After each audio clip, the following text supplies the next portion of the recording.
오늘 말씀의 제목은 맹세하였더라 라는 제목으로 말씀의 은혜를 나누겠습니다.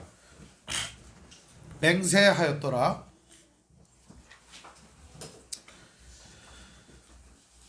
누군가를 믿는다는 일은 참 어려운 일입니다. 누군가를 신뢰하고 끝까지 그를 바라봐주고 그를 믿어준다는 것은 참으로 어려운 일입니다. 그런 의미에서 부모가 자식을, 자식이 부모를, 혹은 친구가 친구를, 혹은 목회자와 성도가, 성도와 목회자가 함께 신뢰관계를 갖는다는 것은 매우 어려운 일이라고 저는 생각합니다. 아무리 나와 혈육이라도, 아무리 나와 친하더라도 그 믿음과 신뢰를 끝까지 가져가는 일은 참으로 어려운 일입니다. 인간만 그런 게 아닙니다. 하나님과 사람과의 관계도 이 믿음과 신뢰를 끝까지 가져간다는 것은 불가능한 일입니다. 보이지도 않는 하나님, 아무런 느낌도 없는 그 하나님을 믿고 신뢰한다는 게 얼마나 어려운 일이고 얼마나 이 세상의 논리로 볼 때 불합리한 일인가 하는 겁니다. 보이지도 않고 느껴지지도 않고 만져지도 않는 이 하나님이 얼마나 힘든 일인가, 그런 생각을 해보게 됩니다. 저 자신이 느꼈던 바입니다. 믿음을 가지면서 하나님 한번 봤으면 좋겠다. 조금 있다가는 보는 거는 집어치우고 좀 한번 들었으면 좋겠다. 그런 생각을 해보는 거죠. 언제 잘 때 한 번만이라도 살짝 산타 할아버지처럼 와가지고 그간 힘들었지, 내가 용기를 주마, 힘을 주마, 뭐 이런 얘기라도 한번 해주면 얼마나 좋지 않겠습니까? 그런데 그런 소리 한 번 없으면 얼마나 믿기가 어렵습니까? 그런데 하나님과 사람과의 신뢰관계는 하나님께서 오늘 우리에게 말해주거나 눈으로 보여지거나 그래서 신뢰관계가 쌓이는 게 아니라는 것입니다. 눈으로 보여지고 말로 하고 들리기도 하고 만지기도 하는 그 사람들과의 신뢰관계는 여러분 어떻습니까? 그들과의 신뢰관계는 좋습니까? 여러분이 눈으로 보고 귀로 듣고 만지기도 하고 끌어안기도 하고 때로는 같은 감정을 나누고 같은 가치관과 생각을 나누었던 그 사람들과의 신뢰관계가 어떠냐 이겁니다. 좋아요? 평생 갑니까? 안 맞아요. 안 맞아요. 식구도 안 맞고요. 친구도 안 맞고요. 다 안 맞아요. 심지어는 여러분들도 제가 여기 담임 목사로 목회를 하고 설교를 하고 있지만 마음에 들겠습니까? 저는 그런 생각을 늘 합니다. 성도들의 기대치나 마음에는 들지 않겠다, 그런 생각을 늘 합니다. 저는요, 여러분에게 마음에 들어라 이렇게 생각을 하고 목회를 하는 게 아닙니다. 하나님의 뜻대로 어떻게 하면 잘 살아볼까 생각하면서 목회를 하고 있습니다. 그렇다고 여러분의 기대나 여러분의 생각에 실망을 끼칠 마음은 조금도 없습니다. 정말 되도록이면 마음에 들고 싶은 그런 것이 제 마음입니다. 하나님과의 신뢰관계 속에서 아브라함은 믿음이 무럭무럭 자라게 됩니다. 마찬가지로 우리들은 이 신뢰관계라고 하는 것이 언제 생기는가, 이걸 한번 생각해 볼 필요가 있다는 겁니다. 언제 그 신뢰관계가 여러분 생기던가요? 그 사람에 대하여 잘 알게 될 때 신뢰관계가 생긴다는 겁니다. 오해가 없어지는 거예요. 왜 말을 저렇게 하나? 오해가 없어지면 좋은 거예요. 그게 오히려. 저 사람은 왜 저런 행동을 하나? 오해가 없어지면 좋은 거예요. 예전에 어떤 목사님이, 사모님이 돌아가셨어요. 그래가지고 혼자 살고 계셨어요. 혼자 사는데 어느 날 어떤 여인이 목사님 사택으로 온 거예요. 그리고 목사님 사택에 들어가서 사는 거예요. 그리고 목사님은 아무도 못 들어오게 하고 한 달이 지났어요. 여러분 어떠십니까? 만약에 그런 광경을 보았더라면 살림을 차렸구나, 이런 생각이 들지 않겠습니까? 저도 그런 생각이 들 것 같아요. 당연히 살림을 차렸구나. 사람들이 손가락질을 합니다. 사모님 돌아가신 지 일주일도 안 돼가지고 다른 여자를 들였다고 말입니다. 욕을 하고 난리가 났습니다. 그리고 어느 날 보니까 그 여인이 없어졌어요. 갔어요. 그리고 나서 이 목사님은 이단으로 몰리고 부도덕한 목회자로 몰리고, 그리고 어떻게 보면은 심판을 받고 사람들에 의해서 목회를 그만둘 지경에 놓이게 된 것입니다. 근데 그때 그 여인이 나타나서 변명을 해줍니다. 얼굴에 싸고 있던 베일을 벗자 이 여인은 나병 환자였던 겁니다. 문둥병 환자였던 겁니다. 요즘으로 말하면 한센시병 환자였던 거죠. 여인은 아무데도 갈 데가 없어 교회에 의탁하려고 했지만 여기저기 교회에서도 문전박대를 당하자 목사님에게 찾아와서 한 달만 묵어갈 수 있게 해달라고 부탁을 했던 것입니다. 집에 두고 온 아이들도 돌보아야 하지만 한 달만 묵어갈 수 있게 해달라고, 쉬게 해달라고 부탁을 했던 것입니다. 목사님은 그리고 그 비밀을 끝까지 지켜주었던 것입니다. 신뢰관계라고 하는 것은 참으로 어려운 일입니다. 사람과의 신뢰관계도 어렵지만 저는 하나님과의 신뢰관계가 가장 어렵다고 생각을 합니다. 하나님과의 신뢰관계가 여호와의 이레의 기적을 통해 주어진 아브라함은 담대하게 행동을 합니다. 믿음의 행동을 취하는데 첫 번째 행동은 바로 어떤 것이었냐면 땅을 사는 일이었습니다. 아내의 죽음을 앞두고서도 그는 땅을 사러 아내의 시신을 두고 일어나 그들과 협상하며 당당하게 값을 치르고 그 땅을 사는 믿음의 행동을 보여줍니다. 이것은 하나님과의 강력한 신뢰관계가 쌓였을 때 일어나는 일이에요. 그렇지 않을 때는요, 업다운을 반복합니다. 오늘 우리가 아브라함의 인생을 쭉 보고 있지 않습니까? 얼마나 찌질하고 미련하고 바보 같은 그런 행동을 합니까? 그럼에도 불구하고 하나님은 그런 아브라함을 끝까지 함께하여 주셔서 그가 그런 자리에 있을 수 있을 때까지 기다려 주신다는 겁니다. 오늘 말씀은 아브라함이 이제 나이가 늙어서 힘든 상황을 묘사하고 있습니다. 오늘 1절에 보면은 이런 말씀이 있습니다. 아브라함이 나이가 많아 늙었고 여호와께서 그에게 범사의 복을 주셨더라. 나이 많아 늙어가는데 아브라함은 계속 복을 받습니다. 여러분, 이 복은요, 우리가 지난번에도 살펴봤지만 그저 물질이 많아지고 모든 일이 잘 되고 그냥 평탄한 삶이 지속되는 것을 복이라고 말하지 않습니다. 이 복은 하나님과의 아름다운 관계가 매일 이어지고 그의 삶에 안식이 늘 있었다는 것입니다. 참된 안식은요, 하나님과의 아름다운 관계를 통해 이 관계가 다른 사람들과 세상과 내가 하는 일에 속속들이 스며드는 것을 의미하는 겁니다. 이것을 진정한 안식, 샬롬이라고 하는 겁니다. 아브라함은 이러한 복을 누리고 있었습니다. 그런데 아쉬운 점이 하나가 있었어요. 아들이 40살이 넘어가는데 장가를 못 가고 있는 거예요. 여러분들 아드님들 중에도 그런 아들이 있으신 분이 계실 겁니다. 얼마나 속이 터집니까? 그렇죠? 근데 요즘 애들은 장가 가라고 그래도 말을 안 들을 거 아닙니까? 그렇죠? 부모 말 안 듣습니다. 장가 왜 못 가냐? 돈이 없어 못 간다고 그래요. 돈을 벌면 왜 못 가냐 물어보면 사람이 없어 못 간다고 합니다. 사람이 이렇게 지구상에 반이 남자고 여자인데 왜 못 갑니까? 그래. 사람이 없어 못 간다는 거예요. 또 왜 못 가냐 그러면 결혼을 해서 뭐 하냐고 그렇게 얘기를 합니다. 뭐 다 일부 맞는 말이긴 합니다만 그 말이 맞는 말이 아니죠. 이 고대 시대 때는 결혼을 안 하면은 집안이 망하는 겁니다. 근데 아브라함은 자기 고향 땅에서 자기 친척 중에서 결혼을 하길 바랬습니다. 왜 그러냐면 여기에는 대단한 이유가 있습니다. 가나안 사람들은 여호와 앞에 죄인이라고 했습니다. 하나님께서 가나안을 멸하시기로 작정하시고 그들에게 기회를 계속 주고 계시는 상황이었습니다. 그러니까 가나안 땅에는 가면 안 되는 거예요. 그리고 그 여인들을 갖다가 아내로 맞이하거나 자기의 딸을 갖다가 그들의 부인으로 주면 안 되는 거예요. 이런 상황에서 아브라함은 선택을 해야 됐던 거죠.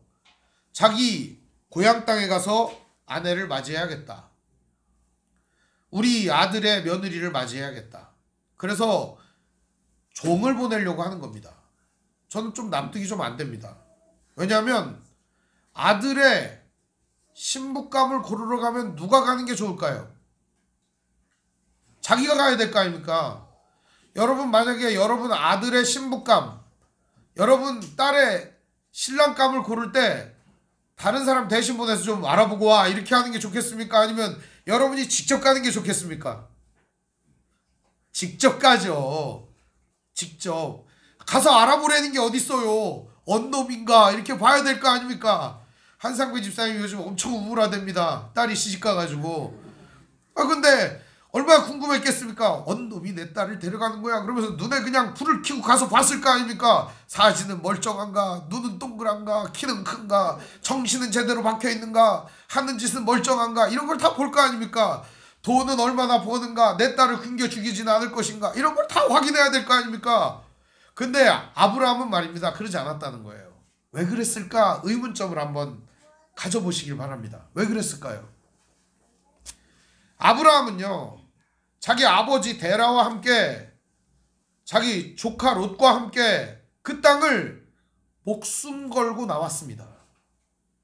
자기의 신앙 고백을 따라서 여호와 하나님이 인도하시는 그 땅, 이 가나안으로 목숨을 걸고 나온 거예요. 그러니까 거기로 돌아갈 수가 없는 거예요. 단 한 번의 방문도 허용하지 않았던 겁니다. 안 갑니다. 그리고 중차대한 일륜지 대사, 자기 아들의 100세에 낳은 아들의 결혼식을 하는 신부감을 고르는 그 자리에도 가지 않습니다. 아브라함의 신앙이 얼마나 위대한가를 보십시오. 그냥 단순히 아브라함이 그 자리에 안 갔다가 아닙니다. 그는 본토 친척 아비집을 떠나 내가 내게 지시할 땅으로 가라는 여호와 하나님의 말씀과 명령을 단 한 차례도 잊어본 적이 없던 겁니다. 그는 끝까지 그 말씀을 지키려고 했던 것입니다. 물론 중간에 애굽에도 내려갔다가 그랄 땅에도 내려갔다가 여기저기 가가지고 자기 부인이 누이라고 속이고 곤욕을 치르고 있지 않습니까? 근데 그런 상황 속에서도 아브라함은 신실하게 자기를 지키시고 인도하시는 하나님을 봤던 겁니다. 그래서 아브라함은 이제 결심하고 안 하기로 합니다. 그런 짓을. 그래서 고향 땅으로 돌아가지 않으려고 합니다. 여러분, 고향이 생각나는 나이가 있어요. 근데 아브라함의 나이가 엄청 많이 먹었어요. 그럼 아브라함이 이렇게 엄청 나이가 많이 먹은 상황에서 어떠한 마음이 듭니까? 고향에 한번 가보고 싶다. 거기 어떻게 변했나? 거기 가면 옛날 내가 놀던 데도 있고 옛날에 친구들이랑 함께 하던 데도 있고 부모님이랑 함께 살던 데도 한번 들여다보고 싶고 그런 마음이 들지 않겠어요? 근데 아브라함은 그 모든 것을 딱 끊어버렸다는 겁니다. 인정을 끊었다는 거예요. 그가 그런 믿음을 가진 데에는요, 하나님과의 약속과 맹세가 우선했기 때문입니다. 그래서 그는 자기 종을 부릅니다. 늙은 종을 부르는데 오늘 2절 말씀에 이렇게 나옵니다. 아브라함이 자기 집 모든 소유를 맡은 늙은 종에게 이르되 청하건대 내 허벅지 밑에 네 손을 넣으라. 늙은 종을 불렀는데 이 늙은 종은 어떤 사람이에요? 내 모든 소유를 맡은, 그렇게 돼 있어요. 모든 소유를 맡았다는 게 무슨 말이냐면 통치한다 그런 말이에요. 이게 마샬이라는 말인데 통치한다는 거예요. 통치. 그러니까 아브라함의 전 집안을 다스리고 있었던 종이 있었다는 거예요. 이 종의 이름은 창세기 15장 2절에 하나님께서 이삭을 주시기 전에 아브라함이 이렇게 말합니다. 하나님, 내 상속자는 내 몸에서 날 아들이 아니라 저 종, 충성스러운 사람, 다메섹 사람 엘리에셀입니다. 이렇게 했을 때 그 사람이라고 추정됩니다. 그 사람일 겁니다. 오죽하면 자기 아들로 삼아서 모든 걸 상속해 주려고 생각을 했겠습니까? 엘리에셀이라고 하는 이름의 뜻은 도우시는 하나님, 그런 뜻이에요. 그래서 엘리에셀이라고 하는 이 종에게 그거를 맡겨주는 겁니다. 이 소임을. 자기와 같이 오래 살았고 자기의 모든 가치관을 같이 가지고 있는 이 종에게 이 사명을 맡겨주는 겁니다. 종도 아브라함의 마음을 잘 알 거 아닙니까? 그러나 종은 몇 가지 질문을 합니다. 종이 하는 질문은 이겁니다. 바로 5절의 질문입니다. 종이 이르되 여자가 나를 따라 이 땅으로 오려고 하지 아니하거든 내가 주인의 이름을 아들을 주인이 나오신 땅으로 인도하여 돌아가리이까? 매우 중요한 지점이에요. 이게 그 여인이 따라서 안 오려고 하면은 이삭을 데리고 그 땅으로 같이 가야 됩니까? 이렇게 물어본 겁니다. 그러자 아브라함의 대답은 뭘까요? 6절입니다. 매우 중요한 부분이에요. 같이 한번 읽어보겠습니다. 아브라함이 그에게 이르되 내 아들을 그리로 데리고 돌아가지 아니하도록 하라. 이 말씀은요 8절까지도 반복이 됩니다. 우리 7절 8절도 같이 읽어볼까요? 하늘의 하나님 여호와께서 나를 내 아버지의 집과 내 고향 땅에서 떠나게 하시고 이 땅을 내 씨에게 주리라 하셨으니 그가 그 사자를 너보다 앞서 보내실지라. 내가 거기서 내 아들을 위하여 아내를 택할지니라. 만일 여자가 너를 따라오려고 하지 아니하면 나의 이 맹세가 너와 상관이 없나니 오직 내 아들을 데리고 그리로 가지 말지니라. 아주 단언을 하는 거예요. 가지 마라. 나도 안 가. 내 아들도 안 가. 우리 집안은 거기 안 가. 이렇게 얘기를 하는 겁니다. 왜요? 하나님과의 약속을 철저히 지키려고 하는 아브라함의 모습이 여기에 담겨있기 때문입니다. 요즘 사람들은 약속하면 잘 지켜요. 그런데 사람이라고 하는 게 약속을 한다고 해서 모두 다 지킬 수 있는 것은 아닙니다. 약속을 어길 수도 있어요. 미안하죠. 잘못했죠. 그러나 여러분, 하나님은 그 약속을 반드시 지키십니다. 아브라함은 그걸 알았기 때문에 신실하신 하나님에 대하여 자기도 약속을 굳건히 지키고 있는 것입니다. 결과적으로는 아브라함은 이 가나안의 딸들 중에서는 신부감이 없다고 단언을 한 겁니다. 그리고 고향 땅에 가서 신부를 구해야 되겠는데 자기는 갈 수가 없는 겁니다. 자기 아들도 가면 안 되는 겁니다. 떠나라고 했으니까 하나님이 안 가는 겁니다. 자, 그럼 어떻게 해야 될까요? 이 종을 대신 보내는 겁니다. 그리고 종에게 신신당부를 합니다. 너 맹세해라. 그러면서 맹세하는 장면이 2절과 9절 말씀에 등장을 하는데요. 2절 말씀을 보면 내 허벅지 밑에 내 손을 넣어라 이렇게 얘기를 합니다. 이게 허벅지가 이제 이렇게 있으면은 그 사타구니에다 손을 넣으라는 거예요. 그럼 서로 이제 이거 서가지고 했는지 앉아갖고 했는지 제가 그걸 모르겠어갖고 성경을 안만 읽어도요 그게 안 나와요. 미안해요 여러분. 그래서 서서 한번 해봤어요. 제가 서서 거울 보고 해봤어요. 이렇게 손을 사타구니에다 서로 넣는 겁니다. 이렇게 모양이 좀 이상하죠? 앉아서 해봤어요. 이제 앉아서 이제 무릎 꿇고 이렇게 서로 넣어봤어요. 그랬더니 무릎 꿇고 서로 넣는 게 조금 더 나은 것 같더라고요. 이 맹세는 앉아서 했을 것이다 그런 생각이 들더라고요. 잠깐 그건 뭐 중요한 게 아니니까요. 근데 이 사타구니에다가 손을 넣는 이 행동이 어떤 것이냐 이런 겁니다. 첫 번째 의미는 씨에 대한 의미입니다. 거기에 이제 남자의 음낭이 있습니다. 그래서 거기에 정자가 들어있고 씨가 들어있지요. 그러니까 이 씨가 결과적으로 거룩한 씨가 되게 하겠다라고 하는 맹세를 하는 겁니다. 그래서 아브라함과 이 엘리에셀은 거기에다가 집어넣고 이 씨가 거룩한 씨가 되게 하기를 맹세합니다. 두 번째는 이 고대 풍습이 그랬다는 겁니다. 거기에다가 넣고 맹세한다는 건 나와 앞으로 태어날 내 자손까지도 다 맹세한다 이런 의미가 들어있는 거죠. 그러니까 나하고 내 자손까지 다 맹세를 한다라고 하는 의미가 이 맹세의 방법에 들어있는 것입니다. 뭐 그 외에도 여러 의미가 있어요. 그러나 이 두 가지만 우리가 볼 필요가 있을 것 같아요. 한마디로 이 언약은 매우 강력한 언약이었던 거죠. 약속을 한 겁니다. 그래서 9절 말씀에 보면 그 종이 이에 그의 주인 아브라함의 허벅지 아래에 손을 넣고 이 일에 대하여 그에게 맹세하였더라. 맹세를 했다.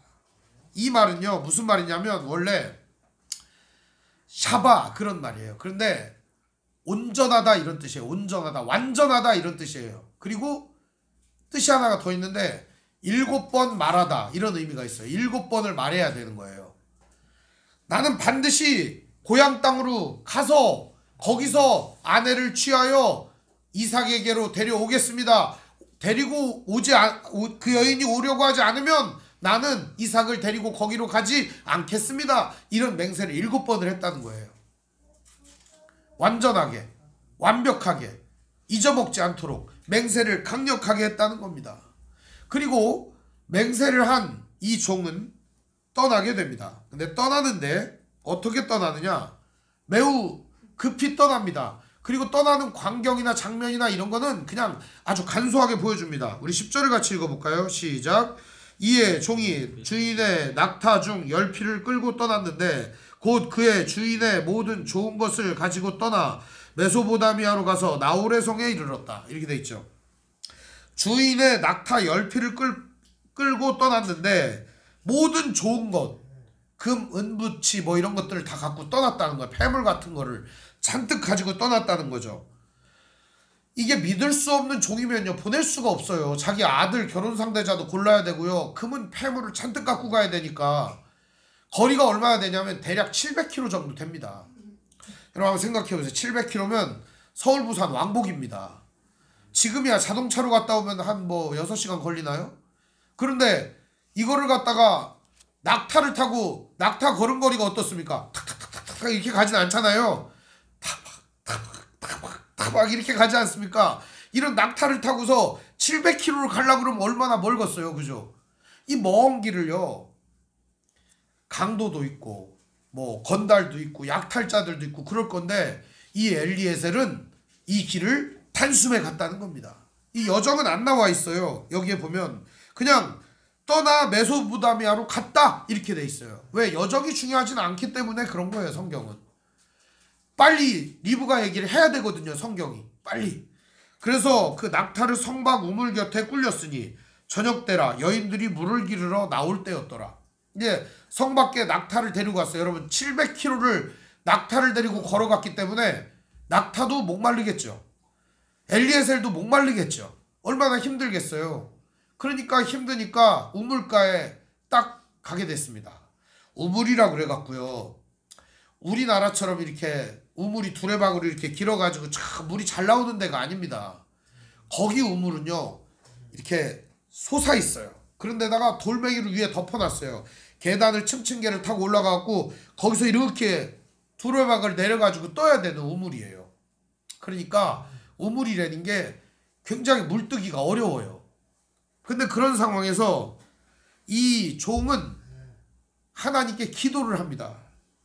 12절에 보면 그가 이르되 우리 주인 아브라함의 하나님 여호와여 원하건대 오늘 나에게 순조롭게 만나게 하사 내 주인 아브라함에게 은혜를 베푸시옵소서 기도를 하고 이렇게 기도를 합니다. 성중 사람의 딸들이 물 기르러 나겠사오니 내가 우물 곁에 서 있다가 한 소녀에게 이르기를 청하건대 너는 물동이를 기울여 나로 마시게 하라 하리니 그의 대답이 마시라 내가 당신의 낙타에게도 마시게 하리라 하면 그는 주께서 주의 종 이삭을 위하여 정하신 자라 이로 말미암아 주께서 내 주인에게 은혜 베푸신 것을 내가 알겠습니다. 이렇게 얘기를 하는 거죠. 근데 여러분 한번 생각해 보세요. 낙타가요 한 번 물을 먹으면 얼마나 먹냐? 대략 100리터를 먹습니다. 100리터. 2리터 생수병으로 50병을 먹는 거예요. 2리터 생수병으로 이렇게 50개를 먹는 거예요. 그러면 몇 마리 갖고 갔어요? 10마리. 그죠? 10마리. 그럼 몇 병 있어야 돼요? 500병 있어야 돼요. 500병. 이거 1톤이에요. 1톤. 자 그러면은 물을 뭐 떠다가 마시게 하는 거 나그네한테 뭐 전통이니까 그렇게 해줄 수는 있어요. 뭐 그것도 어렵겠지만 애써 물 기른 거를 갖다가 그래 마시오 이렇게 할 수는 있었지만 자발적으로 낙타에게도 물을 마시게 하겠습니다. 그러면은 물을 갖다가 얼마를 뜨겠다는 거예요. 1톤의 물을 뜨려면 여러분 여자가 이렇게 가늘한 여자는 어떨까요? 이 못 떠요. 우리 아내 같은 사람들은 저 뭐 한 번 뜨다가 아유 못해 먹겠네 그렇게 합니다.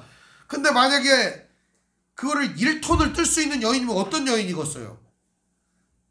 아마 저처럼 이렇게 체격이 이렇게 아주 큰 여인이 아니었을까. 여러분 생각을 해보세요. 그러니까 팔뚝도 막 이렇게 힘이 쫙 좋고 그런 여자여야 물을 뜰 수 있을 거 아닙니까? 그런데다가 나그네를 대접하고 낯선 사람을 대접할 수 있는 따뜻한 마음까지도 가져야 되지 않겠습니까? 이 두 가지 다 갖기가 어렵지 않겠습니까? 그래서 이 종은 이렇게 기도를 딱 마치려고 딱 하는 그때 여자가 나타납니다. 15절에 보면 말을 마치기도 전에 리브가가 물동이를 어깨에 메고 나오니 그는 아브라함의 동생 나홀의 아내 밀가의 아들 부두엘의 소생이다. 이렇게 돼 있어요. 친척 여인을 우연히 만난 거예요. 이거는 나레이터가 해설을 해줬으니까 알지 몰랐을 거예요. 이 사람이 친척인지도 몰랐을 거예요. 그리고서 보니까 이 엘리에셀이라고 하는 사람이 보기에 이 여자가 얼마나 아름다운 여인인가 눈이 뿅 갔어요.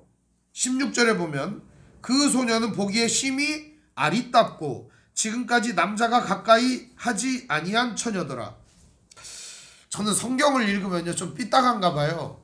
이 아리답다 이 말이 원래 토브라는 말입니다. 예쁘다 그 말이 아니에요. 보기 좋다.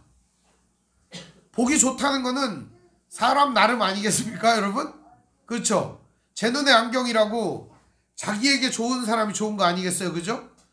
옛날에 양귀비는요 못생겼어요. 얼굴이 이렇게 퉁퉁하고 얼굴도 이만하고 몸도 이만하고 발은 요만했어요. 발은 정말 요만했어요. 그러니까 그런 여자가 미인이었어요. 옛날 중국에서는 총총걸음 이렇게 걷는 여자가 미의 기준이 전 세계적으로 다르지 않겠습니까?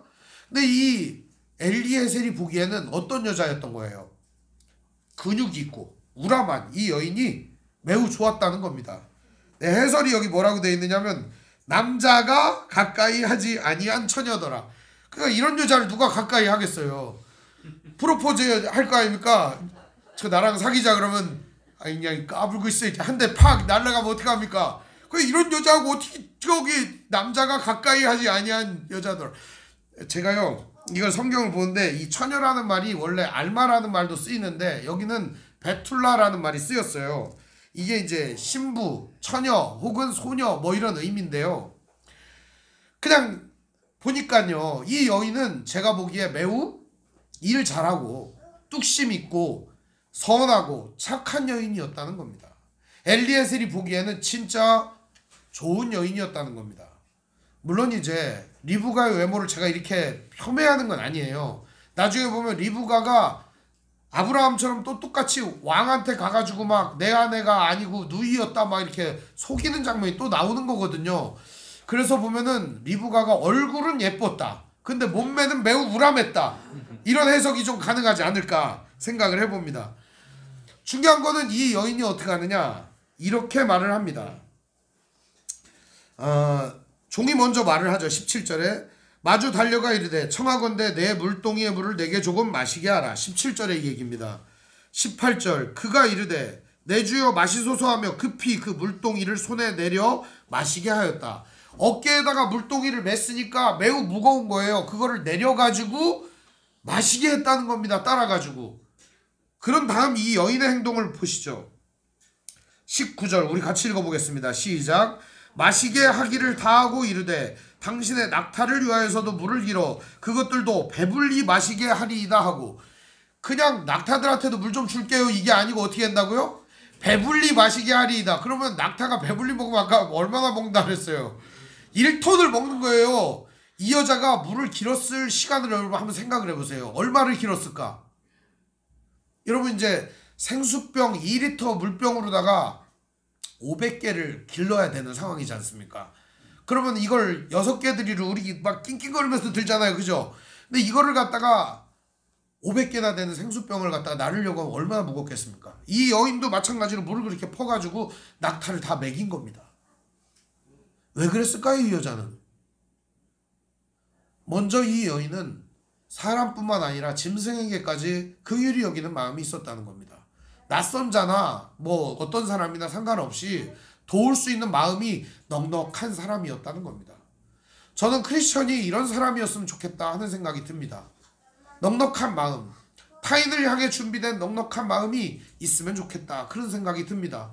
어쩌면 이 엘리에셀은 이런 마음가짐으로 그래도 이삭의 신부감 우리 아브라함의 며느리는 이런 사람이어야지 하면서 내질렀는데 하나님이 그런 사람을 딱 눈앞에다가 데려다 놓은 겁니다. 너무 잘 됐다. 그런데 이 종은 매우 신중합니다. 이 여자를 단번에 캐치하고 선택하지 않습니다. 20절, 21절 말씀에 보면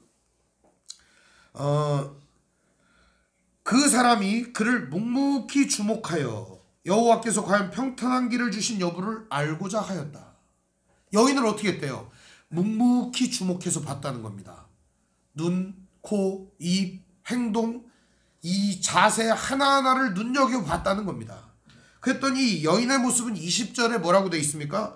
급히 물동이에 물을 구유에 붓고 다시 기르려고 우물로 달려가서 모든 낙타를 위하여 깃는지라.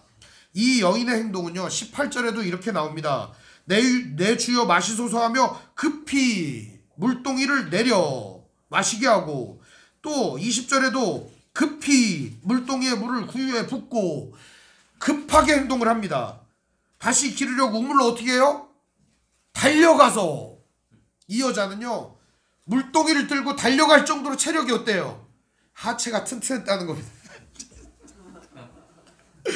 그리고 타인에 대한 배려심이 얼마나 깊은지, 정말 그 사람이 목마를까봐, 낙타들이 목마르니까 막 달려가서 급히 했다는 겁니다. 이 급히라고 하는 말이 어디에 등장하는지 아십니까 여러분? 아브라함이요 나그네들이 왔을 때 제일 먼저 하는 행동이 뭐예요? 급히 그들이 마실 물을 갖다 드리고 급히 요리를 하고 급히 그들이 떠나기 전에 떡을 굽고 갖다 주는 역할을 하는 겁니다. 이 엘리에셀은 그걸 주목해서 봤던 겁니다. 타인을 배려하는 마음이 너무나도 지극하구나, 사랑이 많구나, 그 일을 감당하기에 부족함이 없는 여인이로구나, 그걸 봤던 겁니다. 우리가 잠언 31장에도 보면은 현숙한 여인에 대한 이야기가 나오지 않습니까? 현숙한 여인은 어떤 여인이에요? 일 잘하는 여자입니다. 그 여자가 일 잘하는 여자예요. 그런데 이런 여인을 만나게 된 겁니다. 그리고 나서 이 종은 하나님이 주신 여인이 확실하다고 확신을 갖고 이 여인에게 예물을 줍니다. 22절 우리 같이 보겠습니다. 낙타가 마시기를 다음에 그가 반세겔 무게의 금 코걸이 1개와 10세겔 무게의 금 손목걸이 1쌍을 그에게 주었다. 금 코걸이 반세겔이라고 하는 무게는요 얼마냐면 5.5g입니다. 5.5g. 원래 돌반지 하나가 3.75g 한도네, 그죠? 5.5g이면요 무거운 겁니다, 코걸이가. 그리고 여기 보면은 10세겔 무게의 금 손목걸이 1쌍을 줬다는 겁니다. 이쪽 손 이쪽 손 10세겔이면은 50g입니다. 50g짜리 두 개니까 거의 110g을 준 겁니다. 금을 얼마나 많이 준 겁니까? 이게 금을 엄청 많이 준 겁니다. 그러니까 이 금을 갖다가 이렇게 많이 준 거는 신부가 되라 이런 개념이기보다는 이 여인이 한 수고와 행동에 감복해서 준 겁니다. 그러니까 왜 이걸 줬는지 여러분 이해가 되시죠? 단순히 그냥 금을 줘가지고 이 여자를 꼬시려고 한 게 아니에요. 그리고 이 여인이 했던 헌신과 사랑에 대한 보답으로 이거를 줬던 거죠. 그리고서 물어봅니다. 너는 누구냐? 이렇게 물어봅니다. 그러자 이 여인이 대답을 합니다. 유숙할 곳이 있느냐? 24절. 그 여자가 그에게 이르되 나는 밀가가 나홀에게서 낳은 아들 부두엘의 딸입니다. 또 이르되 우리에게 집과 사료가 족하며 유숙할 곳도 있습니다. 여인은요 시종일관 처음부터 끝까지 나그네에게 환대와 사랑을 베풀어 줍니다. 이것이요 믿음의 사람들의 모습이어야 한다는 겁니다. 성도는요 바로 이런 사랑과 환대가 자세가 돼 있어야 돼요.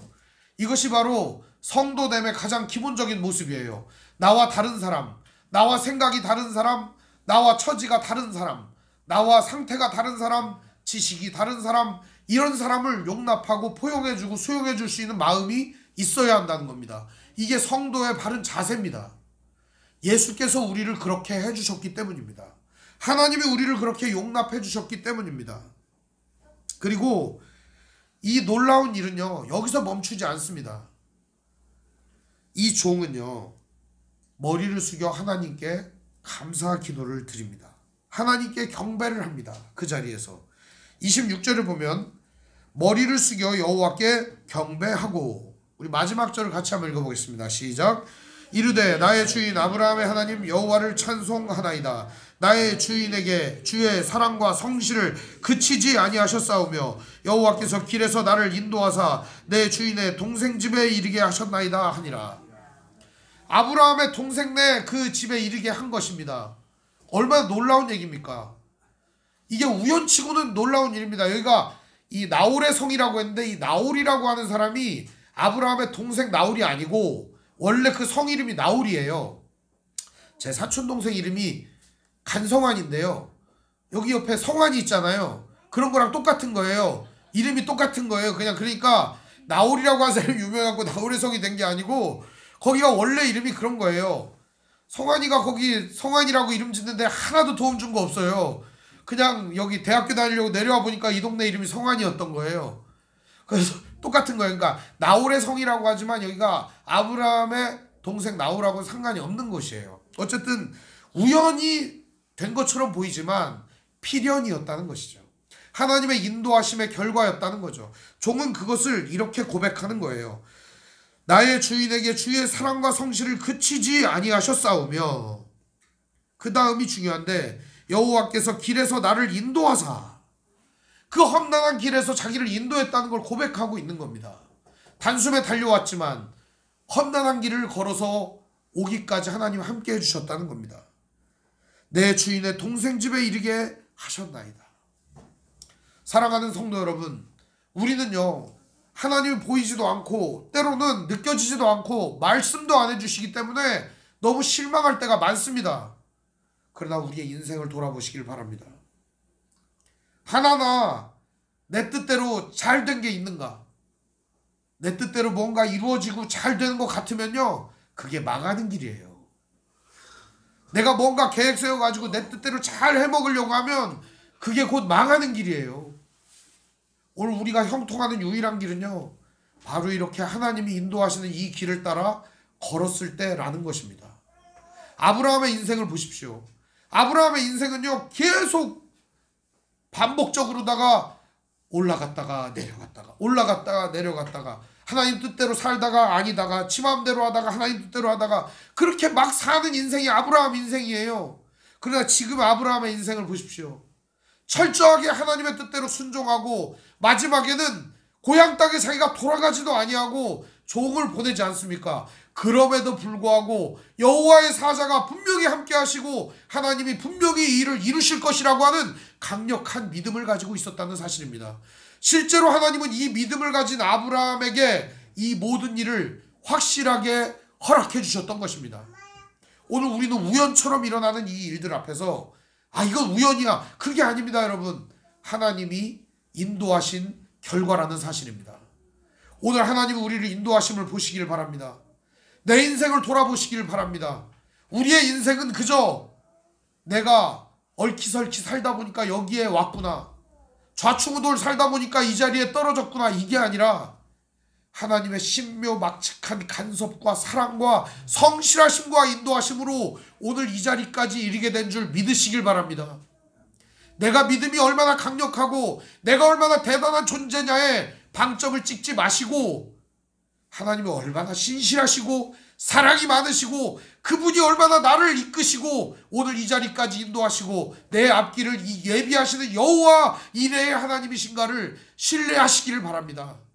나를 신뢰할 땐 여러분 망할 수밖에 없고 패할 수밖에 없습니다. 하나님을 신뢰할 때 우리는 목적한 바, 뜻한 바보다 더 풍성히 이루어질 것을 믿으시길 바랍니다. 바로 그것이 하나님이 인도하시는 인생인 것입니다.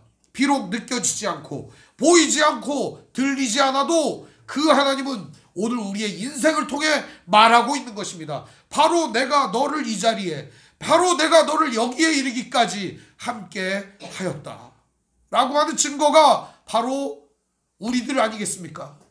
오늘 우리가 이 자리에 있는 것은 하나님의 은혜입니다. 내가 이 자리에 서 있는 것은 주의 은혜라, 주의 은혜라, 모든 것이 주의 은혜라. 내가 여기까지 살아온 것은 주의 은혜라. 주의 은혜라. 모든 것이 주의 은혜라. 오늘 우리는 고백하는 거예요. 내가 지금까지 살아온 것은, 내가 지금까지 숨쉬며 인생을 헛된 일도 하고 실패도 하고 좌절도 하고 절망도 하고 고통을 당해보기도 하고 어려운 상황에 빠지기도 했을 때도 오늘 이 자리까지 하나님이 인도하셨음을 믿으시길 바랍니다. 2022년도 인도하신 하나님께서 2023년도 우리의 인생도 인도하실 걸 믿으시길 바랍니다. 바로 그 여호와 이레의 하나님을 믿는 것이 진정한 믿음입니다. 이 믿음의 방점을 내 삶에 찍지 마시고 하나님께 찍으시고 나를 인도하시는 그 하나님을 전적으로 신뢰하며 오늘도 한 걸음씩 걸어가시기를 주님의 이름으로 축원드리겠습니다. 기도하겠습니다. 사랑과 은혜가 풍성하신 아버지 하나님, 은혜와 사랑을 감사합니다. 연약한 우리들을 늘 함께 하시고 이끌어 주시고 언제나 우리와 동행하여 주시니 감사합니다.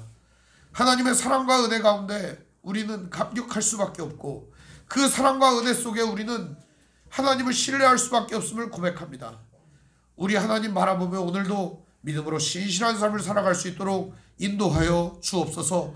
들리지 않고 보이지 않아도 하나님께서 주신 이 말씀 바라보며 그 하나님 신뢰하게 하옵소서. 아브라함과 함께 하신 그 하나님 오늘 우리와 함께하여 주옵소서.